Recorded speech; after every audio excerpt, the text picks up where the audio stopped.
এসো ভাই, তোমাদের একটা গল্প বলি। সময়টা তখন 2019 সাল। তখন করোনার ভয়াবহতায় সবাই ঘরবন্দি।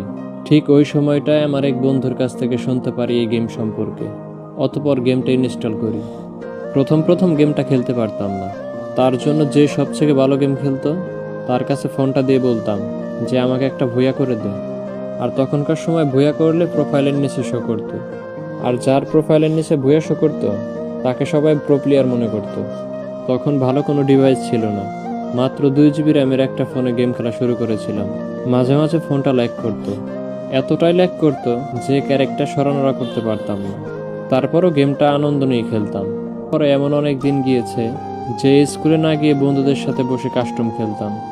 ওই সময়টা গেমে সবচেয়ে পাওয়ারফুল এবং দামি ক্যারেক্টার ছিল ডিজে আলোক। এই ডিজে আলোক নেওয়ার জন্য টিফিনের টাকা জমিয়ে রাখতাম। যখন লেভেল আপ পাস নেওয়ার মতো টাকা হলো তখন গেমে সর্বপ্রথম একটা লেভেল আপ পাস নিলাম। তখন গেমে ঢুকলে একটা কথা খুবই শোনা যেত, ডিজে আলোক দে দো। আমি জানি তোমরা অনেকে এই কথাটির সাথে পরিচিত। তখন ওই সময়টা ভালো মতো গ্লোয়াল মারতে পারতাম না, যার জন্য ব্যাগের সব বল বন্ধুদের দিয়ে দিতাম। তখন গেমটাতে কত আনন্দই না ছিল। আর প্রতি শুক্রবার সবাই মিলে একসাথে গেম খেলতে বসতাম গিল্ডের গ্লোরি পূরণ করার জন্য। আর শনিবার খুব সকালে ঘুম থেকে উঠতাম মেলবক্স থেকে কাস্টম ক্লেম করার জন্য। পরে সবাই আনন্দ নিয়ে দিনভর একটা একটা করে কাস্টম খেলতাম।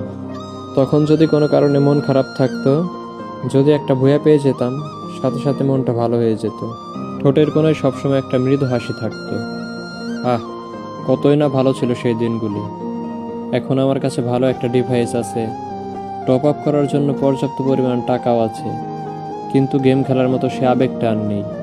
এক এক করে সব ওল্ড টিমমেটগুলো গেম ছেড়ে চলে গিয়েছে। 1 বছর 6 মাস পর পর গেমে লগ ইন করে, আবার গেম না খেলেই চলে যায়। এখন আর কারো স্কিল দেখা হয় না। যার কাছে সবচেয়ে বেশি কালেকশন তাকেই সবাই প্রো প্লেয়ার মনে করে। কিন্তু ওই সময়টা যখন আমরা বন্ধুদের সাথে খেলতাম, আমাদের কাছে কোনো কিছু না থাকা সত্ত্বেও ওরা আমাদের সাথে গেম খেলতো। আমরা ম্যাচে একটাও কিল করতে পারতাম না। তারপরও যখন ভুয়া পেতাম, সবাই মিলে তখন একসাথে আনন্দ করতাম। এখন ফ্রি ফায়ারের সব ফালতু ইউটিউবার দিয়ে ভরে গিয়েছে। সব ওল্ড ইউটিউবারগুলো গেম ছেড়ে চলে গিয়েছে। আমি এখনো সেই 2017 সালে ফ্রি ফায়ার আসবে বলে তার অপেক্ষায় আছি।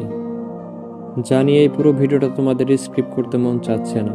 কোনো এক কারণে এই ভিডিওটা তোমাদের দেখতে বাধ্য করছে, কারণ তুমি সেই ওল্ড প্লেয়ার যে কিনা তোমার সবটুকু আবেগ দিয়ে গেমটা খেলতে। হ্যাঁ, তুমি সেই প্লেয়ার যে কিনা 2017 সালের ফ্রি ফায়ারকে এখনো খুব ভালোবাসো। এখনো সে মিউজিক শুনলে তোমার মন কাঁদে। হ্যাঁ, তুমি সেই প্লেয়ার যে কিনা ফ্রি ফায়ারের কোনো পুরনো ভিডিও দেখলে এখনো মন উজাড় করে দেখো। তোমার আবেগটা অন্য কিছুর প্রতি নয়, তোমার আবেগটা ফ্রি ফায়ারের প্রতি। I miss you old Free fire.